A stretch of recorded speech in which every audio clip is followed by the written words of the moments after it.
line starts maybe 30 feet from my front door, and beyond that, it's miles of woods, untamed, wild, and, for most of my life, a place of comfort and adventure. My cousin and I grew up exploring those woods. We'd built forts, tracked deer trails, and gotten ourselves lost and found more times than I could count. So when we decided to plan a short camping trip, just for the day, it felt like second nature. If you love true hiking scary stories, then you are just in the right place. We upload true camping horror stories to get you entertained. Like and subscribe to our channel so that we can build a community together. It was Friday, March 21st. I remember the date clearly, because what started as a normal day quickly turned into something I still think about with a chill running down my spine. That night before the trip, my cousin and I stayed up late in the living room. We sprawled out on the floor with maps, gear checklists, and snacks, excitedly going over where we wanted to go and what we were going to build when we got there. We weren't planning an overnight, just a day trip into the forest we thought we knew like the back of our hands. The next morning, I woke up first around 9:30 a.m. Sunlight was already spilling through the blinds, and the woods out front looked calm and inviting. I shook my cousin awake, and we got moving. We threw together our supplies, mostly survival gear, tools, some snacks, and water, and set off toward the trail behind the house. Once we crossed into the tree line, the air changed. It always did. It was cooler in there, quiet except for birds, wind, and the occasional rustle of animals moving through the brush. But the forest wasn't the same as it used to be. About 6 months earlier, a brutal storm had torn through the area. Since then, the terrain had been harder to navigate.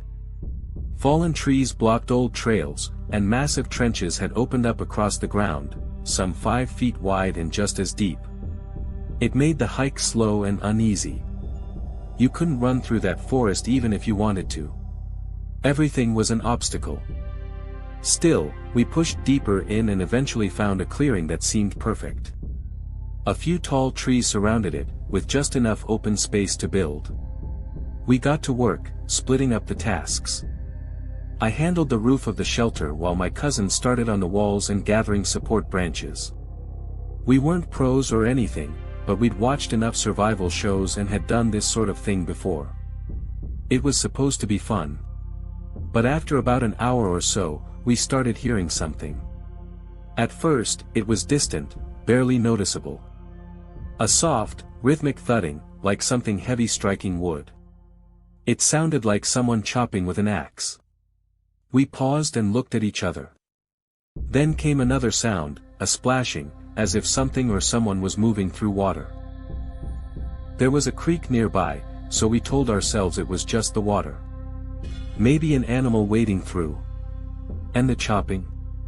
Maybe a branch falling or echo from somewhere deeper in. We tried to ignore it, brushing it off as one of those wood sounds you don't think too much about unless you let your imagination run wild. But the sounds didn't stop. As I was putting the final touches on the shelter roof and my cousin worked on the walls, a new sound cut through the air, and this one was different. It was a voice. Soft, but unmistakably human. It sounded like someone calling out to a dog, using that gentle, coaxing tone. It froze me in place. I looked up, my heart immediately picking up speed. I didn't panic, but I felt something shift in my gut. A warning. That wasn't normal. I didn't see anyone, but I moved into a more protective mindset. My cousin's younger than me, just a kid, really, and I wasn't going to take any chances. I told him to keep his eyes on the direction the voice had come from, and I started packing our stuff. Quick but quiet. I didn't want to scare him, and honestly, I didn't want to scare myself either. I just knew we needed to go. I handed him what he could carry and told him to lead the way back. He knew the area a little better, and I figured I'd rather someone follow me than be behind him.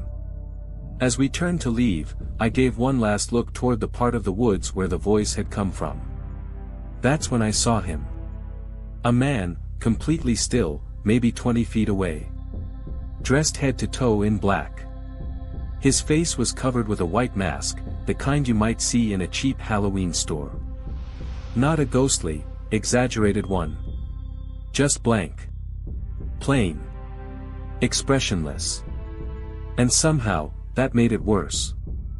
I didn't say a word. My chest tightened, but I forced myself to keep it together. If I reacted, my cousin would know something was wrong. I just said, "Let's move faster," and picked up the pace. We walked for what felt like forever. Every snap of a twig or gust of wind made me jump, but I didn't look back again. I kept telling myself that I had imagined it, that maybe it was just some strange trick of the light or my mind playing games. About 30 minutes later, we were just barely see my house through the trees up ahead. Relief started to wash over me, but then I saw him again. Just for a split second, in the corner of my vision. The masked man, moving between trees. Not walking, running. Fast and low to the ground, like he didn't want to be seen. He was tracking us. Following. My throat tightened, but again, I said nothing. I didn't trust what I saw. I thought maybe I was just freaking myself out. We broke through the tree line and ran full speed toward the house. My legs burned, but I didn't stop until we were inside, doors slammed and locked behind us. Only then did I let myself breathe. And that's when my cousin turned to me, pale-faced, and said quietly, "Did you see him too? The man in the mask, running through the trees." This happened in northeastern Wisconsin during one of my regular solo hikes. I've always found peace in the woods, especially the quiet, untouched parts where the trails twist through wetlands, tall trees, and overgrown brush. That day, I was hiking a trail I hadn't been on in a while, one that meandered through swampy areas and narrow paths flanked by reeds and undergrowth. It was remote. Silent, apart from the occasional bird call or the buzzing of insects. The kind of place where you forget what day it is and start paying attention to every sound your boots make against the earth. I've always had a fascination with abandoned places, old cabins, rusted-out vehicles, forgotten shacks tucked away in the forest. There's something hauntingly beautiful about them. Over the years, I've explored several in the woods around the area. Most of them are relics from a different time, long-rotted walls, collapsed roofs, furniture eaten by mold and moss. They tell a story, even if you never learn the full details. But the one I stumbled on that day wasn't like the others. I had gone off trail, as I often do, climbing up a slope of higher ground that overlooked the wetlands below. That's when I spotted it, a small house, or maybe a cabin, partially obscured by trees and vines. From a distance, it didn't seem particularly remarkable. But as I got closer, a sense of unease started creeping in. The structure looked intact. Not pristine, but not crumbling either. The walls were still standing strong, the roof didn't appear to have caved in, and most surprisingly, the windows were still in place. That alone was strange. Most abandoned homes don't last long in these woods. Time, weather, and wildlife tend to tear them apart quickly. Even stranger was its location. There were no visible roads, no paths leading to it. I was at least a mile off any established trail, and according to the maps I'd studied, the nearest road was probably 10 miles away in any direction. This place was isolated. Truly in the middle of nowhere. I probably should have turned back, but curiosity got the better of me. I circled the building slowly, scanning for signs of recent activity. Everything looked still. Quiet. The back of the house had a wooden door that was slightly ajar, like it had been nudged open by the wind or never fully closed. I decided to take a look inside. Stepping into the house felt like crossing a threshold into another world. The interior was musty, the kind of damp scent that clings to your clothes. The floors creaked with every step. In the living room, I found an old television, maybe from the 1970s, still sitting on a stand, screen cracked but otherwise intact. The furniture was worn, waterlogged, and stained with age. Books lay scattered on the floor, swollen and curling from moisture. Some of the wallpaper had peeled away, revealing damp, cracked wood underneath. I made my way down the hallway, peering into the first bedroom. It was bare, except for a rusted iron bed frame sitting against the far wall. No mattress, no bedding. Just a skeleton of what once was a bed. But the second bedroom was different. It was directly next to the first. As I stepped into the doorway, something about it felt off. It wasn't the layout or the light, it was the fact that unlike the rest of the house, this room had signs of life. There was a mattress on the bed frame, not new, but noticeably cleaner than the furniture in the other rooms. It didn't have the same layer of grime or debris. It was dirty, yes, but not ruined. And then I saw it. A large Ziploc bag sat right on the center of the mattress. Inside were several neatly packed items, a full bottle of shampoo, some small containers, maybe medication or travel-sized toiletries, and a few folded papers. Everything inside looked fresh and used. Not like something left behind years ago. These were the kinds of items someone might carry in an overnight bag. Someone who was planning to come back. That's when my stomach dropped. All the pieces clicked into place. The house wasn't abandoned. Not completely. Someone had been staying here, maybe still was. This wasn't just a forgotten cabin in the woods, it was someone's shelter, their hidden refuge. Maybe temporary. Maybe permanent. I had unknowingly stepped into someone's private, secret world. A wave of adrenaline rushed through me. I didn't hear any footsteps, didn't see any shadows, but my instinct screamed at me to leave. I backed out of the room slowly, careful not to touch anything. Every creak of the floor felt deafening. Once I reached the door, I didn't run, I just walked away, calm on the outside, but shaken inside. It wasn't fear of danger, necessarily, though that was part of it. It was the realization that I had intruded on someone's survival. Someone living off the grid. Someone who had no better options. By the time I made it back to the trail, I was still unsettled. That feeling stayed with me the whole hike home and long after. But as the hours passed, the fear started to fade, replaced by something else, something quieter and heavier. Sadness. In that part of Wisconsin, homelessness is rare, at least on the surface. The winters here are unforgiving, with temperatures that can plunge to -50 degrees Fahrenheit or worse. There are no shelters out in the rural stretches, no warming stations, no public services to help someone survive out there alone. The infrastructure just doesn't exist. And yet, someone had resorted to living in a long-forgotten house deep in the woods. They had made do with what they had, far from anyone, hidden from view. It must have been their last resort. I still think about that person. I don't know who they are, or what led them to that place, but I hope they're okay. I hope they're safe. And if I ever crossed paths with them again, on the trail, in town, anywhere, I'd do what I could to help. Even just a little. That day taught me something I didn't expect to learn out there. The line between abandoned and occupied is thinner than it seems. And sometimes, the ghosts we think we're chasing aren't ghosts at all. They're people. Real, struggling, surviving people, doing whatever they can to stay unseen, but not forgotten.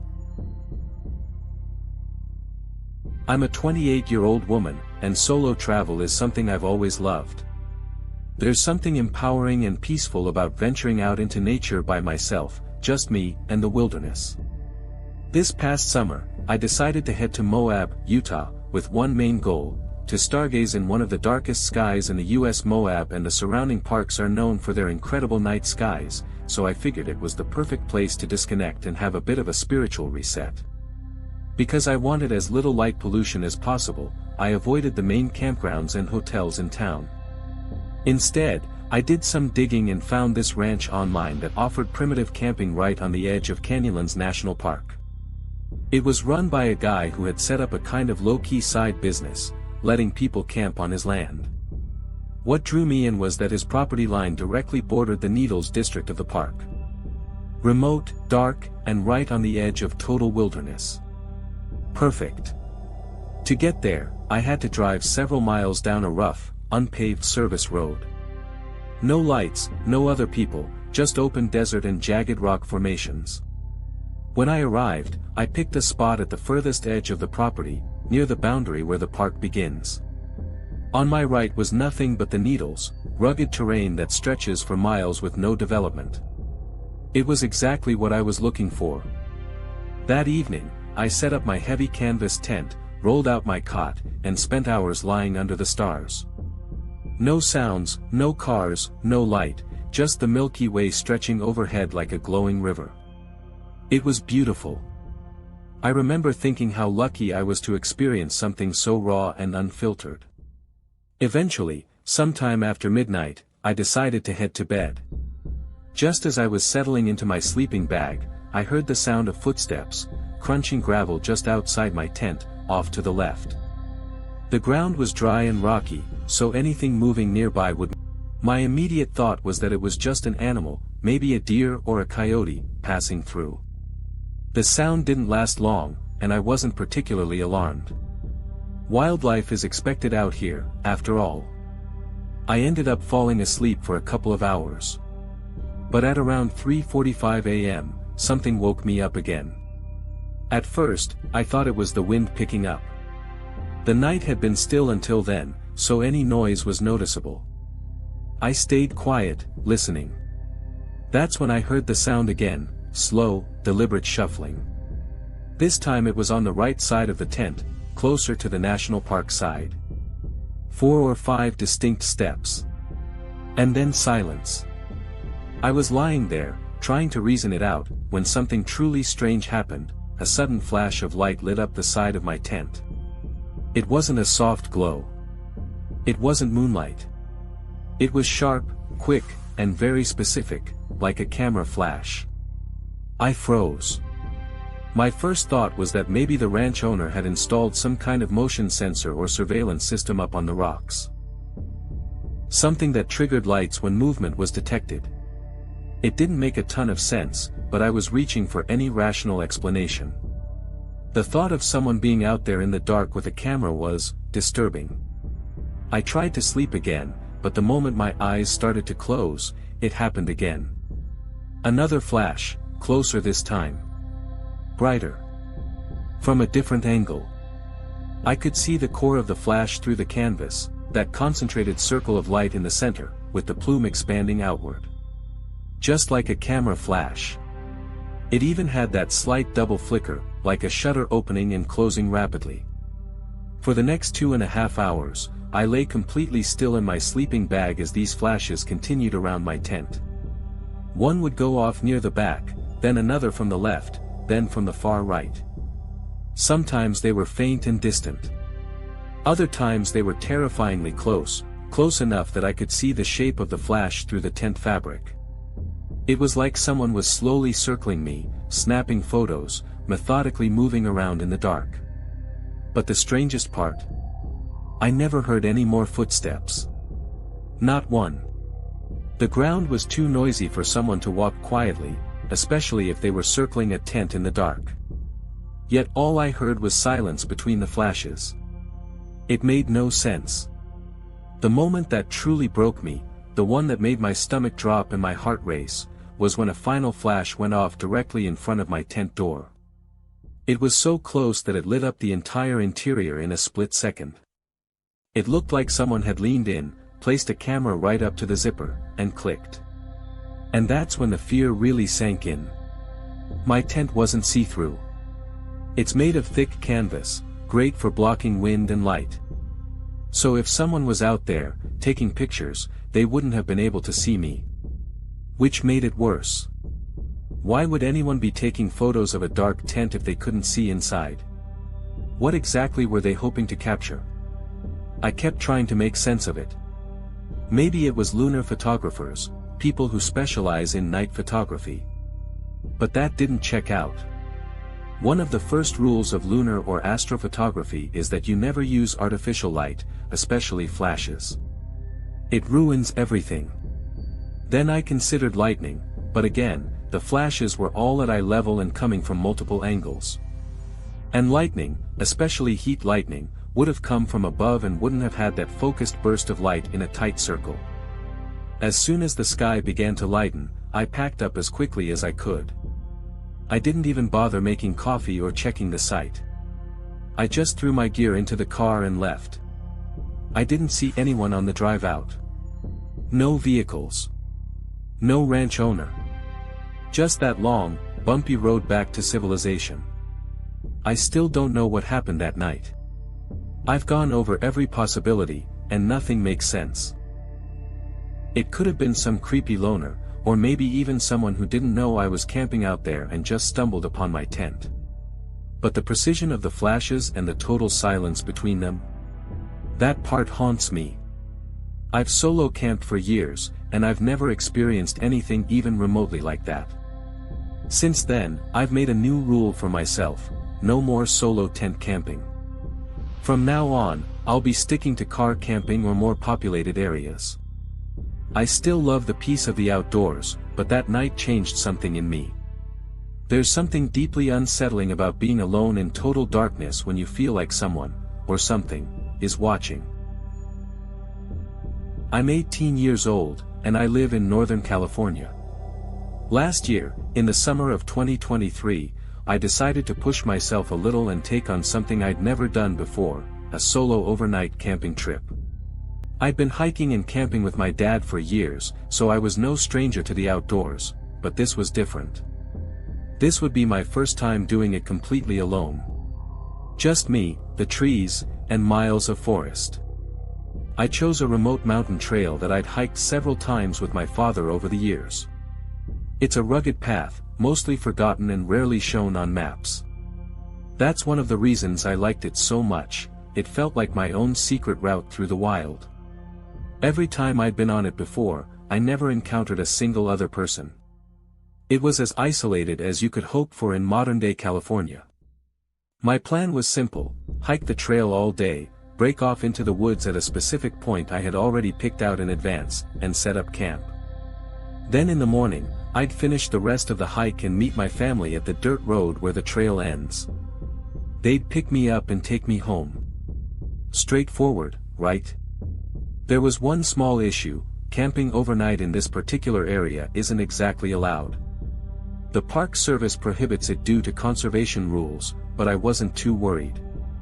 This trail was so far off the radar that the odds of running into rangers, or anyone else, were basically non-existent. I figured if I stayed discreet, used a small propane stove instead of starting a fire, and kept my camp tidy, I'd be fine. When my dad dropped me off at the trailhead early that morning, I felt excited and confident. I wasn't being reckless. I was well equipped: food, plenty of water, warm clothes, a weatherproof tent, and 3 different knives. I even carried a whistle in case I crossed paths with a mountain lion, which wasn't impossible in that area. I'd grown up learning how to handle the wilderness, and I trusted myself to do this safely. The hike was peaceful. The forest was alive with that earthy summer smell: sun-warmed pine, dry leaves, and the faint scent of wildflowers. I didn't see a single person all day, just like I expected. I took my time, enjoying the quiet, snapping a few photos, and eventually I made my way to the small off-trail spot I had picked out on a ridge above a narrow valley. It had a clear view of the stars, some shelter from the wind, and was just far enough from the trail that no one would ever stumble across it by accident. I pitched my tent, cooked a quick dinner over the propane stove, and sat for a while, soaking in the stillness. When the stars came out, they lit up the entire sky, more than I'd ever seen before. No city lights, no traffic, no noise. Just silence. Eventually, I crawled into my tent and zipped myself into my sleeping bag. I dozed off fairly quickly, tired from the day's hike. But sometime in the middle of the night, I jolted awake. At first, everything was still. No sound, no movement. Just the breeze whispering through the treetops. Then I heard it. A soft snap, like a twig breaking underfoot, came from somewhere nearby. I froze, listening.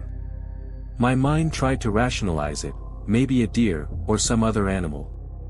No big deal. But before I could settle myself, I heard another sound.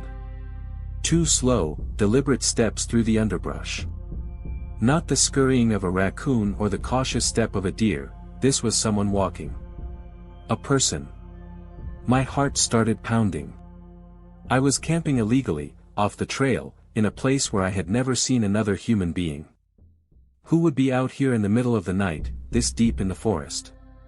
Without making a sound, I reached to my side and wrapped my hand around the handle of my buck knife. I didn't move otherwise.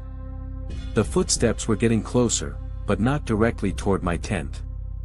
They moved slowly, then stopped. For a few moments, there was only silence again. Then it started. A low, deep humming sound came from just outside the tent. It was human, no doubt about it. It wasn't tuneful or cheerful. It was guttural, like someone humming a single, unsettling note over and over again. My stomach dropped. This wasn't an animal. This wasn't some harmless hiker. Someone was out there, near my tent, humming in the middle of the night. I stayed completely still, barely breathing. My grip on the knife tightened. I didn't dare say anything or move, hoping that whoever it was would eventually go away. The humming continued for what felt like forever. I couldn't tell if the person was standing still or slowly circling my camp. I never saw a shadow or heard them speak. Just that horrible humming. Then it stopped. A few seconds later, I heard the unmistakable sound of nails, or maybe a knife, scraping slowly down the bark of a tree nearby. The scratching sent chills down my spine. I didn't know what kind of person would do something like that, or why. But then, all at once, the quiet shattered. The figure took off through the forest, crashing through pine needles and dry underbrush like they were in a panic or just wanted to be gone. It sounded like they were running full speed downhill, crashing into branches and brush. Then everything went silent again. I didn't sleep after that. I stayed up until dawn, knife in hand, barely blinking. Every time a twig cracked or the wind rustled the trees, I flinched. When the sun finally came up and light began pouring through the forest, I got out of my tent, packed up everything in record time, and started hiking toward the trail's end as fast as I could. I didn't look back. Not once. I reached the dirt road around noon, called my family, and waited with my back to a rock wall, knife still in my jacket pocket. When they pulled up, I climbed into the car, exhausted and rattled, and told them everything. I never reported what happened. I'd have to admit I was camping illegally, and I didn't exactly have a description or evidence to go on. Just a voice, a sound, and a chilling feeling I still can't quite shake. I haven't been back to that trail since. I'm not sure if I ever will. I was on a solo backpacking trip through Yosemite, a place I had always wanted to explore on my own. I've hiked plenty of trails before, but there's something special about being out there alone, in the vastness of the wilderness. There's a freedom in it, no distractions, just you and the land. The plan was simple: hike through Yosemite for several days, take in the scenery, and enjoy the solitude. One afternoon, I crossed paths with another hiker on the trail. He looked to be in his mid-50s, a seasoned outdoorsman with a rugged face that showed the wear of years spent in nature. He had an old pack, worn boots, and a kind of calm confidence about him. We started chatting about our trips, and I mentioned my solo journey. The man smiled, but his eyes seemed to cloud over. He told me that he used to go on solo hikes all the time, much like me. But he didn't anymore. In fact, he'd made a vow never to hike alone again after something terrifying happened on his last trip. Naturally, I was curious. I asked him what happened, and after a long pause, he began telling me a story that would leave me questioning everything I thought I knew about hiking solo in the wilderness.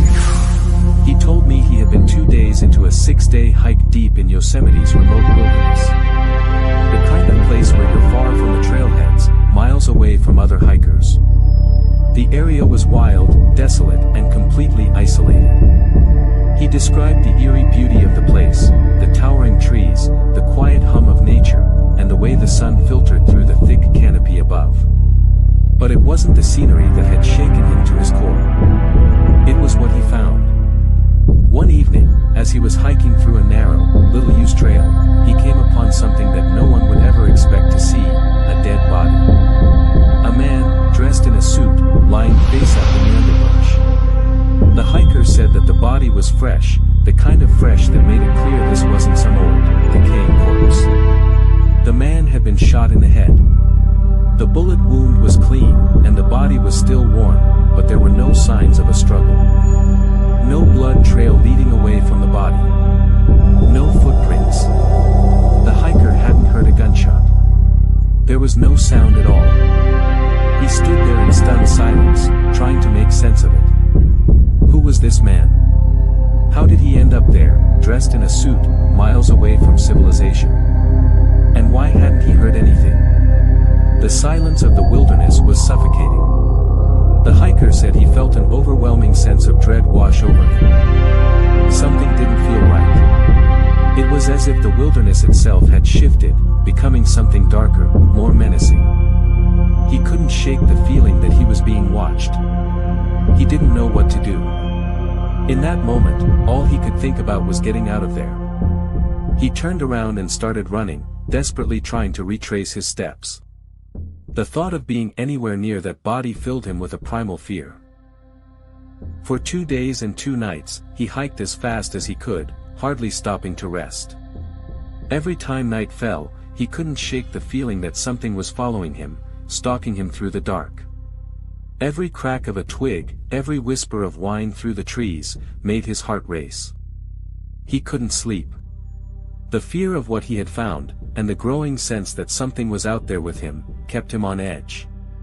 The worst part, he said, was the nights. The wilderness was completely silent, but to him, it felt like it was anything but. Every shadow seemed to move, every sound felt like it was directed at him. It was the kind of terror that gnaws at you from the inside, that makes you question if your own mind is playing tricks on you. When he finally reached the trailhead, he was drained, both physically and mentally. He reported the body to the authorities, but the strange part was that he never heard back from them. No follow-up, no investigation. Nothing. He was left with more questions than answers. Had they known something he didn't? Or had they simply dismissed his report? He couldn't help but wonder if the man had been shot and then disposed of from a helicopter, dropped out of sight by whoever had been involved. But no matter how many theories he entertained, it didn't change the unsettling fact that the wilderness had swallowed up all evidence of the killer's presence. I listened to the man's story in silence. At first, I didn't know how to react. The whole thing sounded so surreal, so impossible. A body in the wilderness, a man shot in cold blood, and no answers. It felt like something out of a horror movie, not a story a seasoned hiker would tell. But the way he spoke, the way his voice trembled as he recalled the terror he felt, told me it was real. He was still haunted by it, and the fear in his eyes told me everything I needed to know. After hearing his story, I couldn't shake the unease that settled in my stomach. I'd been hiking alone for days, just like the man had. But now, the idea of being out there alone felt different. It wasn't just the body he had found, it was the eerie, unseen presence that seemed to follow him. The dread. The feeling of being watched. It was a kind of fear that no amount of experience or preparation could prepare you for. I spent the next couple of nights with a group of hikers, not wanting to be alone after hearing that story. Even though I had planned to finish my trip solo, the man's tale weighed too heavily on me. I ended up cutting my trip short, my mind too clouded with the image of that body and the sense of something lurking just beyond the trees. I couldn't help but wonder, was there something darker in the wilderness than just wild animals? Had that man really been killed out there? And if so, why did no one care enough to investigate? I couldn't shake the feeling that something was off in those woods, something that I couldn't explain. I don't know if I'll ever truly understand what happened to that man or if I'll ever be able to shake the feeling of unease that crept into my bones after hearing that story. But one thing's for sure, I've never felt the same way about solo hiking again. The wilderness, once a place of peace and freedom, now seems just a little too dark, a little too full of secrets. Last year, I had the opportunity to hike the Pacific Crest Trail, which became a journey that stretched for over 600 miles, much of which I spent alone. One of the most memorable sections was in Northern California, just slightly north of Mount Shasta. The solitude and vast wilderness of this part of the trail was unlike anything I had experienced before. It felt like stepping into a world where time didn't matter, a place where the vastness of nature overshadows everything else. One particular night stands out to me during this stretch. I came across a beautiful spot that seemed perfect for camping. The views were breathtaking, 360-degree vistas that stretched across the valley below and mountains towering all around me. The best part? I could see Mount Shasta in the distance, and the weather was so intense that I watched a rainstorm pour down on its slopes. This moment, in particular, became one of my favorite memories from my time hiking in Northern California. I can even pinpoint the exact mile marker, and I have footage from the daylight hours, capturing the magic of that place. It was an absolutely perfect campsite, secluded, serene, and isolated. After setting up my tent and soaking in the sunset, I sat down to relax and enjoy the quiet. There was something about the peaceful stillness that evening that really stuck with me. I knew this would be one of the highlights of my entire hike.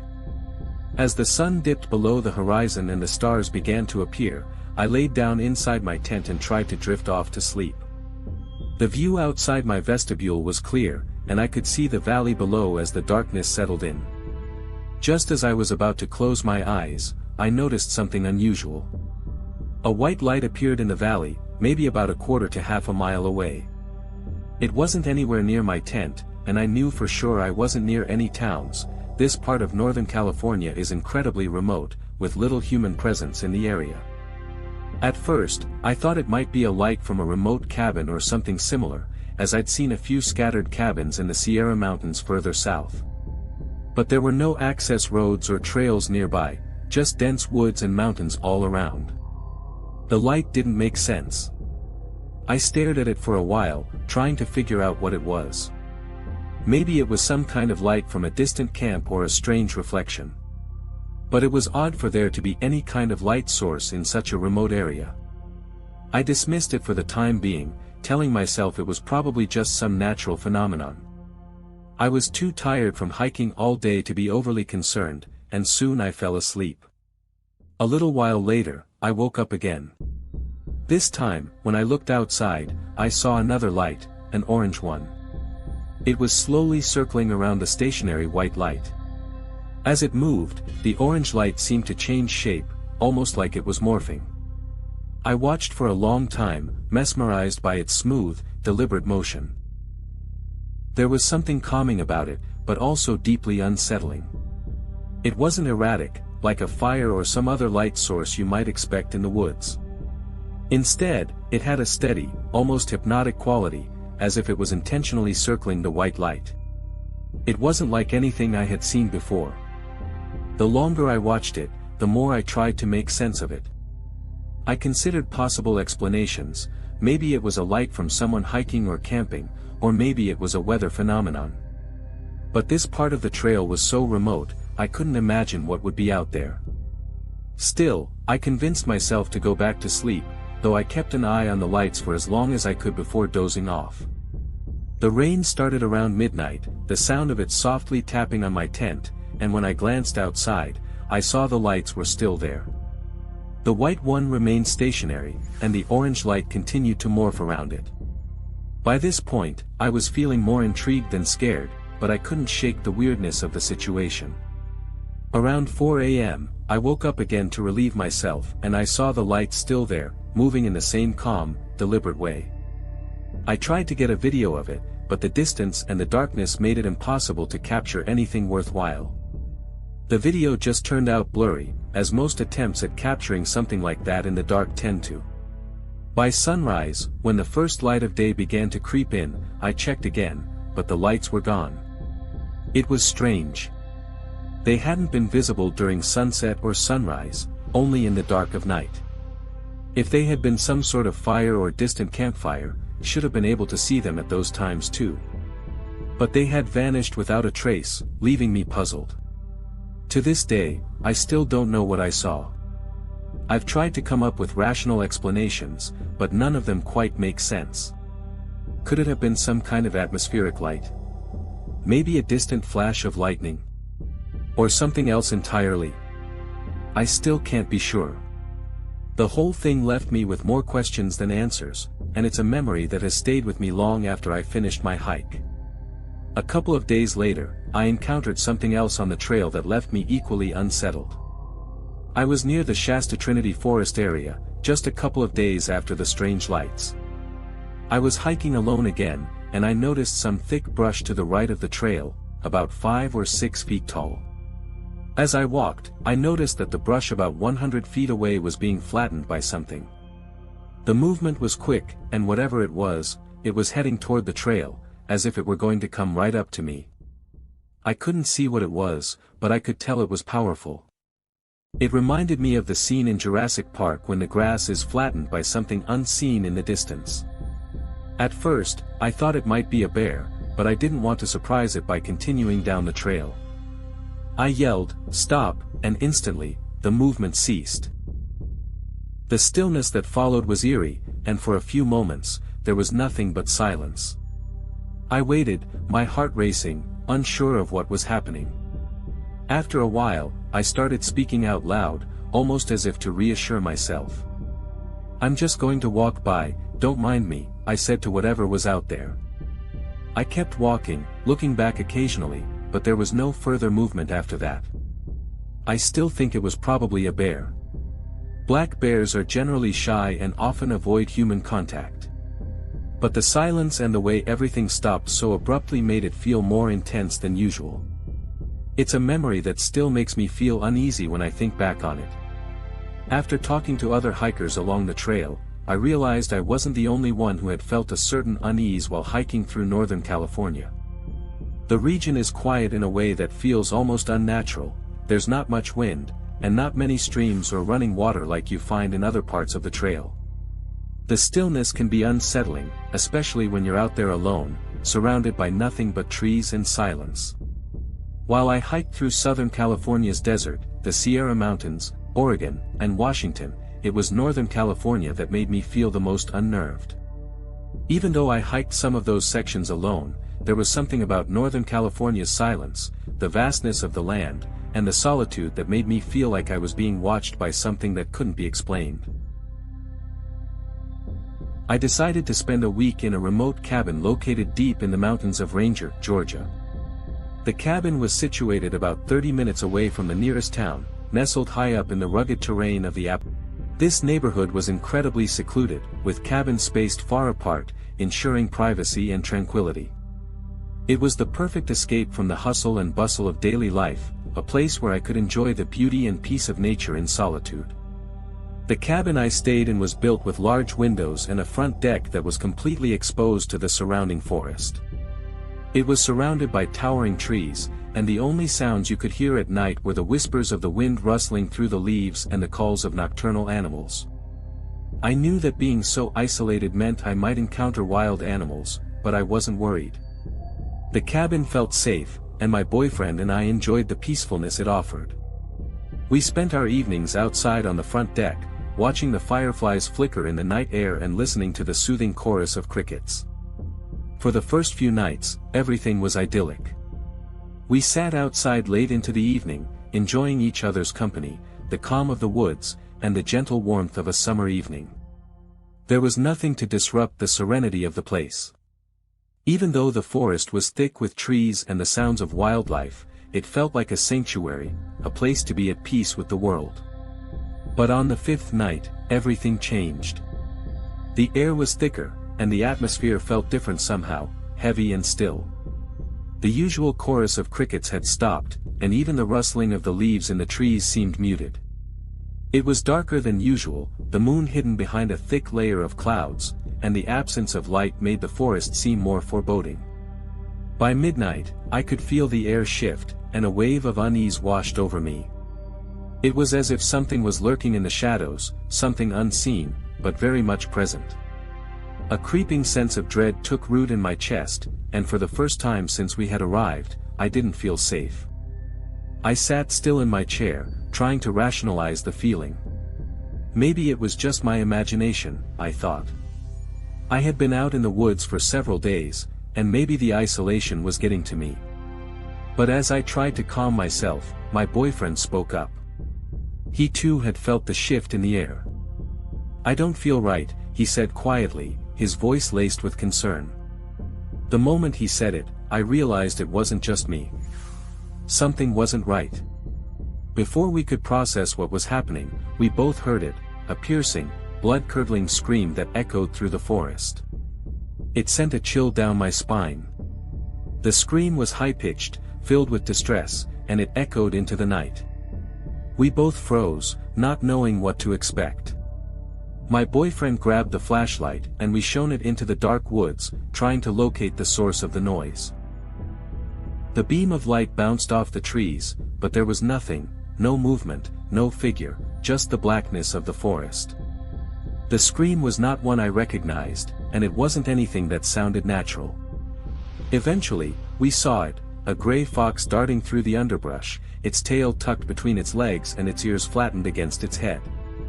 It was running away from something, clearly afraid.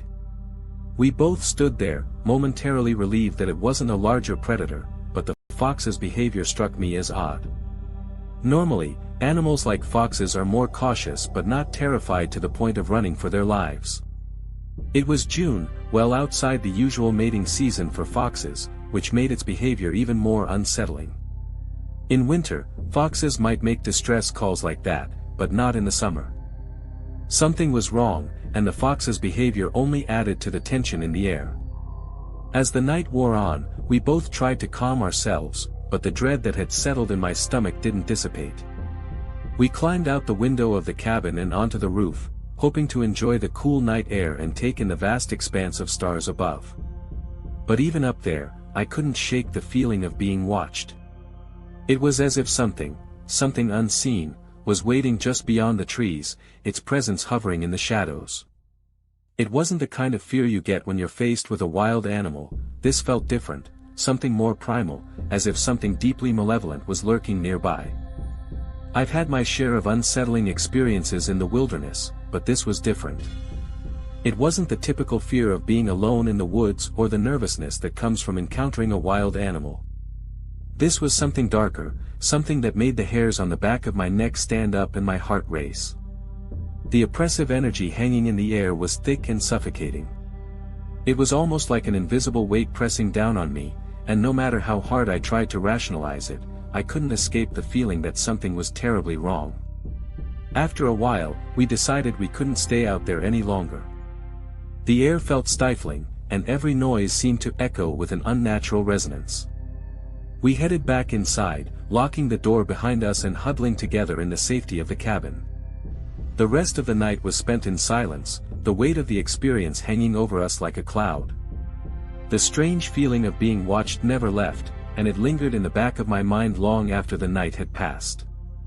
The next morning, everything seemed calmer. The forest returned to its normal rhythm, the birds began to sing again, and the sun broke through the clouds. But I couldn't forget the way the night had felt, the sense of dread that had crept in so suddenly, and the strange, terrified fox that had screamed into the night. It was as if the woods themselves had shifted, becoming something darker, something more sinister. Looking back, I still can't explain what happened that night. I've been in the woods many times before, and I've never felt anything like that. Whether it was the atmosphere, the fox's strange behavior, or something more inexplicable, that night in the mountains of Ranger, Georgia, will always stay with me. There was something about it that felt unnatural, and I don't think I'll ever fully understand what it was. After that experience, I couldn't shake the feeling that whatever it was that made me feel so uneasy is still out there, hidden in the woods. Maybe it's something I'll never truly understand, but I know one thing for sure: the woods of Ranger, Georgia, are far more mysterious and unsettling than I could have ever imagined. This was my only strange experience, but it happened during a trip to a campground in Glacier National Park. It was our second night there, and our friends had decided to camp at a site next to ours. This site, as they explained, had been in their family for generations. The land had significant historical value to them, and they shared stories about their ancestors, including the fact that many of their family members had been buried on this very land. Listening to these stories was fascinating and, at the time, gave me a sense of connection to the area. Little did I know, those stories would play into a strange event that would unfold later that night. After dinner, we all spent some time relaxing around the campground, enjoying the peaceful atmosphere. It was a calm evening, with the night air cool and crisp. The campground itself was isolated, with no other people nearby. We felt removed from the world, just surrounded by nature. That night, we went back to our tents to get some sleep. My boyfriend and I had set up our tent on top of our Jeep, which made for a relatively comfortable setup. It wasn't exactly luxurious, but it was practical for our trip. The campsite was nestled near the edge of a forest, and it felt like we had the entire place to ourselves. The first few nights were calm, with the only noises being the gentle rustling of trees and the occasional distant hoot of an owl. But that second night, things took a very strange turn. I woke up suddenly, disoriented and confused. My boyfriend, who had been awake for a while, was trying to comfort me. "It's okay, it's just the wind," he said.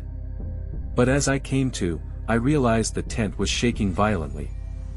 The wind was howling outside, and it felt like we might be blown away. The intensity of the wind was enough to make me worry for our safety. Our tent, perched on top of the Jeep, seemed to rock back and forth with the gusts, and I could hear the noise of the wind whipping through the trees.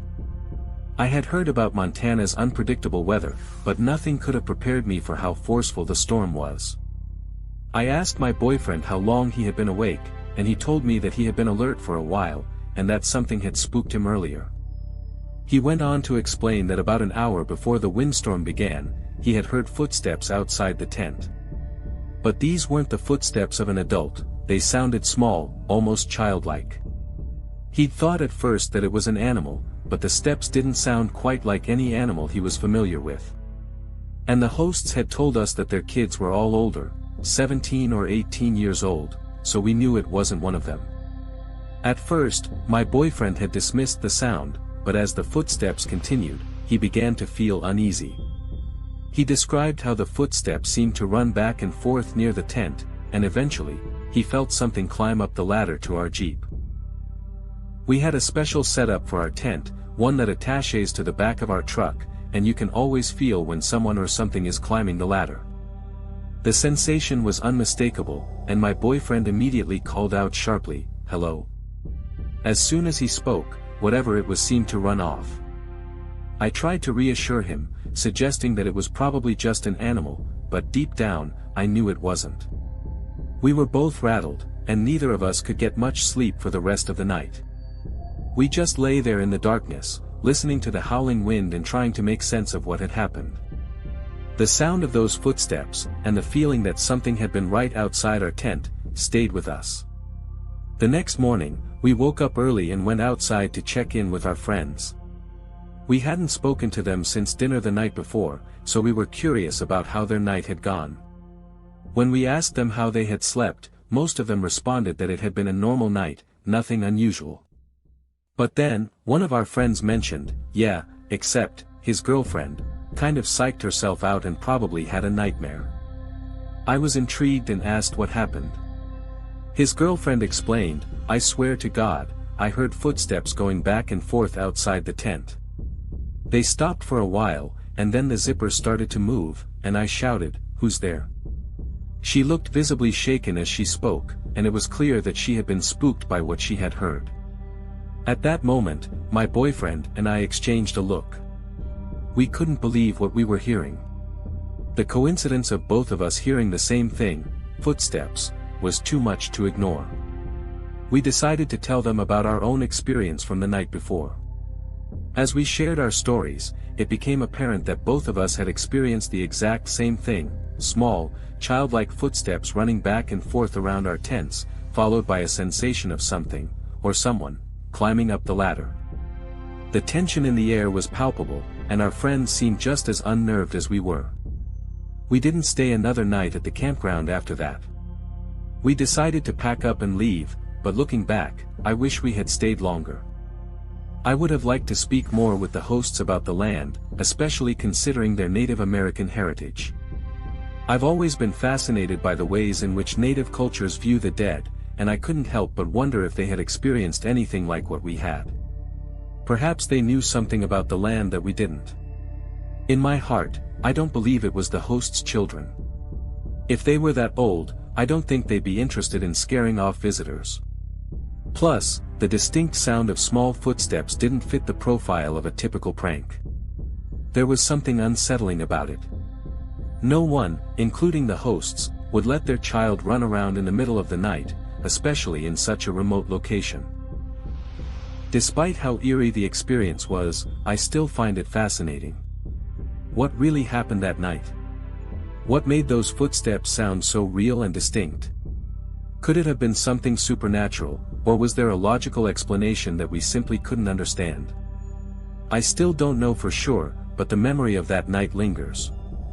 It was one of the strangest experiences I've ever had while camping, and I continue to wonder about it to this day. I was hiking in northern Massachusetts, just a day's journey away from crossing over into Vermont. The weather was perfect, bright, clear skies with no clouds to block the sun. It felt like one of those days when everything seemed to align for a peaceful, enjoyable hike. The trail stretched ahead of me, a long, straight path lined with towering pines that stood like sentinels along either side. There were no hills, no bends in the trail, and nothing to obscure my view for miles. It was one of those stretches of trail that you can see so far ahead that it almost feels like you're walking through a tunnel of trees, each step bringing you closer to the horizon. As I continued down the trail, my pace steady and rhythmic, I noticed something unusual about 100 yards ahead of me. A man stood off to the side of the trail. What struck me first was his attire. He was wearing an old-school, oversized, framed backpack, the kind that looked like it could carry the weight of a small mountain. His shorts were a throwback to the 70s, short gym shorts, the kind that made me think of old photos from that era. He looked a little out of place, especially considering how remote the area was. But, then again, hikers come in all sorts of forms, and the trail attracts people from all walks of life. So, I didn't think too much about it at first. The man didn't seem to be in any hurry. He stood there, facing away from me, as if deep in thought. As I got closer, he turned around, saw me, and then, without any real change in expression, stepped off the trail to the left and began to walk away. I wasn't sure if he was trying to get out of my way or if he had decided to step off the trail for another reason. Either way, it didn't seem like anything to be alarmed about. But something about it felt a little strange. As I passed the spot where he had been standing, I looked to my left, where he had gone, trying to catch a glimpse of him continuing down the trail. But there was nothing. No sign of him. No rustling in the trees. No footfalls. Just empty space. The trees along this part of the trail were spread out, thin pines with a wide gap between them that made it easy to see far off into the distance. So, it didn't make sense that he could have just disappeared so quickly. I stood there for a moment, trying to make sense of it. Maybe he had stepped behind a tree or had simply walked faster than I had realized. But I hadn't heard anything, no crunching of leaves or branches breaking underfoot. It felt as if he had just vanished into thin air. The rest of my hike that day was uneventful. I continued down the trail, but my mind kept wandering back to the strange encounter. I kept thinking about how odd it was that I had only seen him for a brief moment, how odd it was that he had disappeared so quickly, and how odd it was that the whole thing felt slightly off. Was it just me being paranoid, or was there something else at play?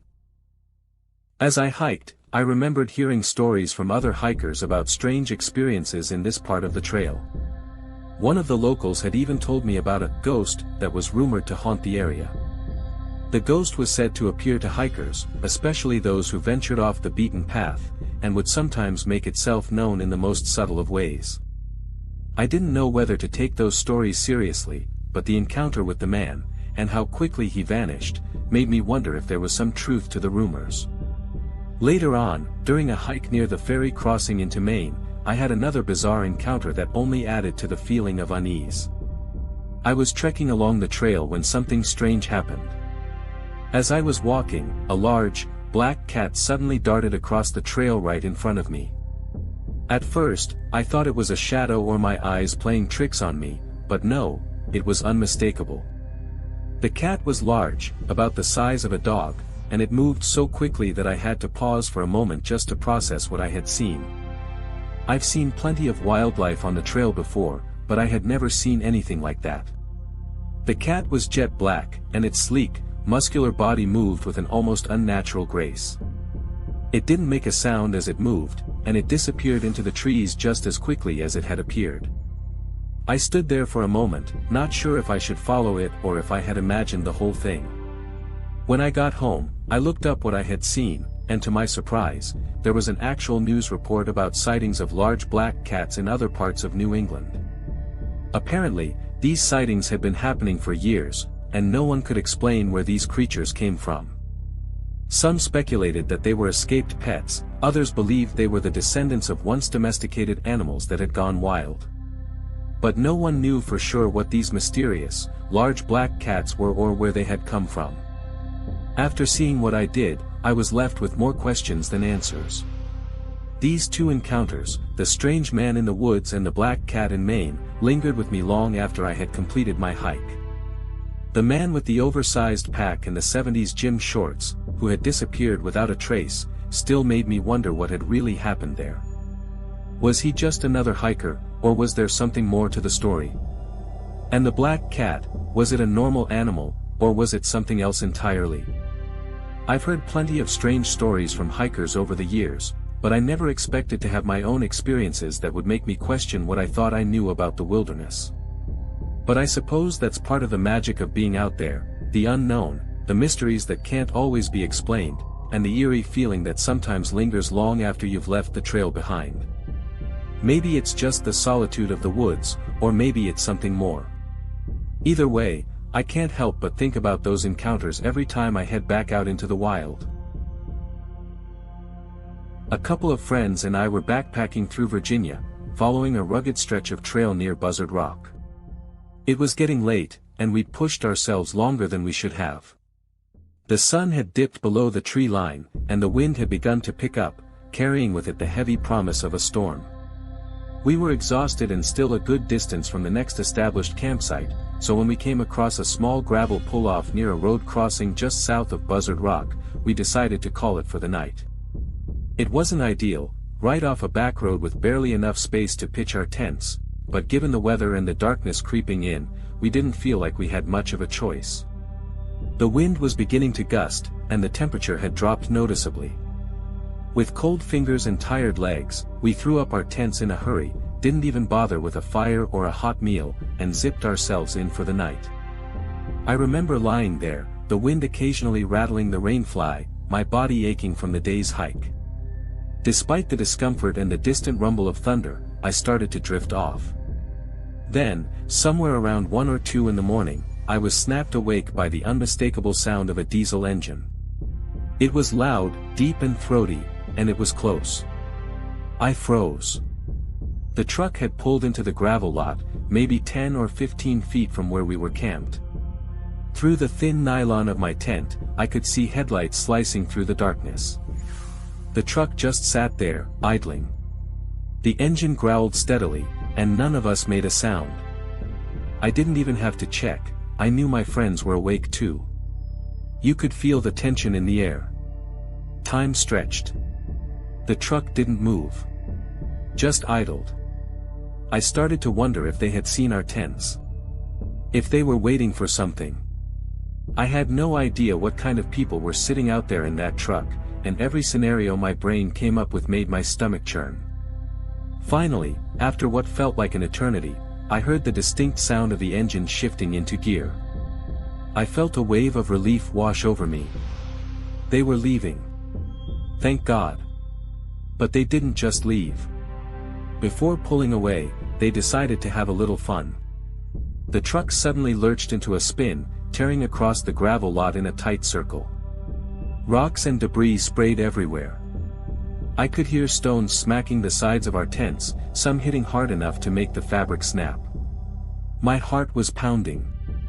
Were they trying to scare us? Hurt us? It was impossible to tell. After a few chaotic seconds, they peeled off down the road and disappeared into the night. I was shaken, but also incredibly relieved. The truck was gone. We were okay. I listened to the wind for a while, the sounds of the forest slowly returning, and eventually, I managed to fall back asleep, clutching my knife against my chest just in case. But peace didn't last. Less than an hour later, the now familiar growl of the diesel engine roared back to life, this time even more aggressive than before. The truck came flying into the gravel lot, tires spinning, gravel flying in every direction again. It was like something out of a nightmare. They didn't hesitate, they immediately began ripping more donuts, sending another wave of stones pelting our tents. Then the engine cut off. Silence. That was somehow worse than the noise. I held my breath and listened. Doors slammed. Footsteps. Laughter. They were out of the truck. I heard them talking, their voices low and drunk or maybe just careless. Then the sound of footsteps crunching on gravel shifted toward us. Closer. Then, too close. They were right outside. I could hear one of them brush against my tent. Then, unmistakably, I felt the faint drag of fingers, or knuckles, scraping across the rainfly. I froze completely, afraid to even breathe. My knife was still in my hand, pressed tight to my chest, though I knew if anything really happened, it wouldn't be much help. They circled around. I could hear them stepping between tents, whispering, giggling. I thought one of them might try to unzip a flap. The tension was unbearable. My heart was pounding so loudly I was sure they could hear it from outside. I couldn't tell how many of them there were, 2, maybe 3. After what felt like an eternity, the footsteps faded. I heard the truck doors slam again, and then the engine roared to life. One final spray of gravel, one more wild donut, and they were gone. I didn't sleep for the rest of the night. Every sound had me on edge. The wind, the occasional cracking of branches, the distant growl of thunder, everything felt like a threat. The only comfort I had was that we had made it through the worst of it, or so I thought. The next morning was no better. The storm that had been threatening us all night finally broke loose as we made our way back toward the trail. We had planned to push over Buzzard Rock, but as we gained elevation, the wind picked up to an insane degree, gusts hitting up to 70 miles per hour. Sheets of rain lashed against us, and visibility dropped to near zero. My gear was soaked through in minutes. My fingers were numb. Every step felt like a battle just to stay upright. By the time we got over the ridgeline, I was shaking uncontrollably. My teeth were chattering, and I couldn't feel my hands. I was disoriented and barely able to speak. One of my friends recognized the signs immediately. I was slipping into hypothermia. We made camp again, this time in a more sheltered spot, and my friends helped get me dry and warm. I was lucky. It could have been so much worse. Looking back on it now, that 24-hour stretch was easily one of the most terrifying experiences of my life. Between the late-night harassment by strangers and the brutal weather, it pushed me past every comfort zone I had. And yet, strangely, I wouldn't trade it. There's something about those moments, the raw edge of fear and survival, that makes you feel truly alive. Would I ever want to relive it? Absolutely not. But would I ever forget it? Not in a million years. A couple of friends and I were hiking the Appalachian Trail and eventually rolled into Erwin, Tennessee, worn down, hungry, and looking for a spot to crash. We weren't strangers to rough nights on trail, but town stops were sacred. That said, we weren't exactly eager to stay at Uncle Johnny's hostel. Word had been floating around that the place had turned into a breeding ground for the hiker plague, some stomach bug or food poisoning that had half the place running to the woods. None of us were in the mood to roll those dice, and paying for a hotel wasn't much better. Not only was it out of budget, but folks said the hotel was full of people who already had the bug. So no thanks. That left us with one option: sleeping under the bridge. It was one of those sketchy ideas that actually turned out great. The space was dry, relatively quiet, and weirdly cozy if you didn't think too hard about where you were. We crashed hard and woke up in the morning feeling better than expected, hungry for real food and in desperate need of resupply, by which I mostly mean beer. We managed to hitch a quick ride into town and made a beeline for the all-you-can-eat KFC. We gorged ourselves like true hikers, shoveling down mashed potatoes, chicken, biscuits, and whatever else we could fit on our plates. After that, we hit Walmart to stock up on snacks, instant noodles, and of course, some cheap beer to carry us through the next few nights on trail. When we were done shopping, we walked out with our bags and thumbs ready, hoping to score a ride back to the trailhead. After about 15 minutes of standing near the exit and getting nothing but weird stares and a couple of honks, we figured it was time to up our game. One of the guys grabbed a piece of cardboard from a dumpster and scrawled "Hikers 2 at" in big block letters. We took turns holding the sign up at the parking lot exit, trying to catch the eye of someone with an open seat and a kind heart. That's when we heard someone yelling. Across the lot, this guy was hollering and gesturing toward us. One of my friends, who was a little more street smart than the rest of us, said he'd handle it and walked over. At first, I thought maybe it was someone offering us a ride, but within a minute I could tell the guy was not in a helpful mood. Voices were raised, hands were moving too much, and I could see the tension rising from across the parking lot. I jogged over to back up my buddy and figure out what was going on. Turns out, the guy was pissed off because we were flying a sign on his corner. As in, he apparently worked that intersection regularly, panhandling or whatever else, and thought we were stepping on his turf. We tried to explain we weren't asking for money, just a lift to the trail. After some back and forth, things started to settle down. He cooled off a bit, and then, totally out of nowhere, his wife offered us a ride. We hesitated. The guy had just been screaming at us 5 minutes ago. But it was only a short trip to the trailhead, so after a quick group glance and shrug, we agreed. The moment we stepped into their van, we realized we'd made a mistake. The smell hit first, sour, stale, and suffocating. Trash was everywhere. Empty food containers, fast food bags, crumpled soda cans. But the worst part was the dozens of full piss bottles stashed under the seats and crammed into every available compartment. This was more than just a messy car. This van was their home. We sat awkwardly among the chaos as they started driving, trying not to touch anything. At first, the conversation was fine. They asked where we were from, what we were doing, and we gave the usual hiker spiel. But then I noticed something that immediately made my stomach drop. The guy was covered in white supremacist tattoos. I'm talking SS bolts, swastikas, prison-style black ink with crude outlines and hateful messages. It was like his skin was a walking billboard for hate. The vibe shifted from weird to deeply uncomfortable. Still, we figured we'd just keep things friendly and ride it out. That's when the guy shouted something that would have fit right into an episode of Cops or some ridiculous redneck comedy. He turned to the woman driving and bellowed, "Where's my beer, woman?" I said, "Where's my goddamn beer?" He raised his hand like he was about to strike her, and we could see she was already buzzed, slurring her words and barely paying attention to the road. Without missing a beat, I jumped in. "We're good, man. We've got plenty of beer back here." It was a bluff, but it worked. He immediately relaxed, turned around grinning, and started chatting with us like we were old friends. Crisis averted, barely. What followed was a bizarre, chaotic tour of Irwin as this couple drove us anywhere but the trail.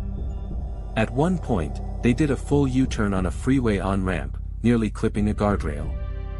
We white-knuckled the seats in silence, hoping the ride would end soon. Finally, mercifully, they dropped us off near the trailhead. We thanked them profusely, handing over a few cans of beer as a parting gift. Then they hit us with one more surprise. "Y'all sticking around town tonight? We wanna hang out some more." We lied instantly. "Nah, we've got a lot of miles to cover before dark. Gotta head out." They seemed disappointed, but didn't push. We snapped a quick photo together, which still feels cursed, waved goodbye, and watched them drive away.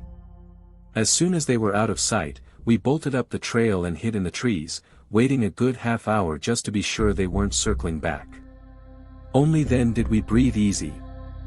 That ride was one of the most terrifying and bizarre experiences of my life.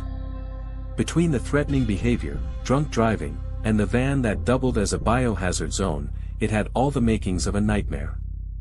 And yet, somehow, we walked away unharmed. I don't think they ever intended to hurt us. But I'm not sure they were fully in control of themselves, either. It's a story I'll never forget, and a reminder that trail towns come with their own kind of unpredictable wildness. My fiancée and I were section hiking through a stretch near Winding Stair Gap in North Carolina. It was one of those perfectly still days in the woods, overcast skies, not too hot, and just quiet enough to make the forest feel ancient. We'd been hiking for a few hours when we decided to stop for a short break in the middle of the trail. We were prepping for what we jokingly called a safety meeting, our little way of saying we were going to relax and take in the moment for a bit. As we stood there was something off about the silence. Not the peaceful kind of quiet you get deep in the backcountry. This was something else, unnatural. There were no bird calls. No buzzing insects. Not a single leaf rustled in the breeze, because there was no breeze. It felt like we were holding our breath and the forest was holding it with us. Neither of us said much. We just kind of stood there, soaking in the silence, when something happened that I still don't have a rational explanation for. Down the slope from where we stood, maybe 30 or 40 yards off the trail, 4 to 6 trees, thick ones, at least the width of baseball bats, started shaking violently. They weren't swaying with the wind or creaking like trees sometimes do in a strong gust. No, these were thrashing, jerking back and forth as if something massive was hitting them or shaking them by the trunks. Whomp. Whomp. Whomp. Whomp. The sound echoed up the slope, heavy and deliberate, and then, just like that, it stopped. Silence again. But now, it was suffocating. We stood frozen. My fiancée looked at me, eyes wide. I could feel every hair on my body standing on end, like static electricity had passed through the air. I felt like we were being watched. I didn't see anything move out of the brush. I didn't hear anything running away. Whatever it was didn't leave a trail, didn't crash through the undergrowth, it just disappeared. I tried to rationalize it. Maybe a bear had come down from a tree, or something had spooked a group of deer. But the way those trees moved? No way. It was too controlled. Too heavy. I've seen bears. I've heard them. This wasn't that. Without saying much, we both agreed it was time to move on. We didn't stop again for quite a while. That feeling, raw, primal, like something beyond our understanding was just beyond the tree line, stuck with me. But strangely, it wouldn't be the last time I felt it. Fast forward a few months later, I was out on another section hike, this time in northern Georgia, near Trey Mountain. I was camping out for the night and had linked up with a father and his teenage son who were also out doing a multi-day trip. After dinner, we climbed up to a rocky outcrop near our tents to take in the night sky. The stars were out in full force that night. No light pollution, crystal clear air, and not a single cloud in sight. We lay on our backs watching satellites pass overhead, pointing out constellations and talking about space, time, and the weirdness of the universe. It was one of those surreal moments on trail, when everything feels bigger, and quieter, and more connected. At one point, I spotted a light moving steadily across the sky. I assumed it was a satellite, it had that slow, constant motion.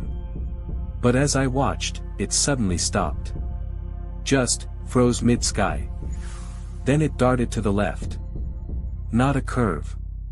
A sharp, angled movement. Then back the other direction. Then downward toward the horizon. Then it zipped back up, made one more sharp cut across the sky, and vanished entirely. I sat up, stunned. It all happened in maybe 10 seconds, but it felt like a lifetime. I opened my mouth to speak, "Did you guys see that?" But before I could even finish the sentence, the father and son both responded with a flat, drawn-out, "You up." None of us had an explanation. None of us tried to make one. Planes don't move like that. Satellites definitely don't. And shooting stars? They don't stop mid-air, make U-turns, or take off like a rocket in reverse. We didn't talk much more after that. We just sat there for a while longer, heads tilted back, trying to figure out if we'd all imagined it. But we hadn't. Hiking the trail gives you a lot: peace, clarity, quiet. But every now and then, it gives you something else entirely. Something strange. Something you can't explain away with logic or wildlife behavior. Something that makes you feel small, and not just because you're standing on the side of a mountain. What shook those trees so violently in North Carolina, without a sound or a trace? What was that object zigzagging through the sky like it didn't care about gravity or physics? I don't know. Maybe I'll never know. But I do know that both experiences left me feeling like the world is weirder than we give it credit for, and that the wilderness holds more than just bears, deer, and raccoons. Sometimes, you find beauty out there. Sometimes, you find peace. And sometimes, you find something else entirely.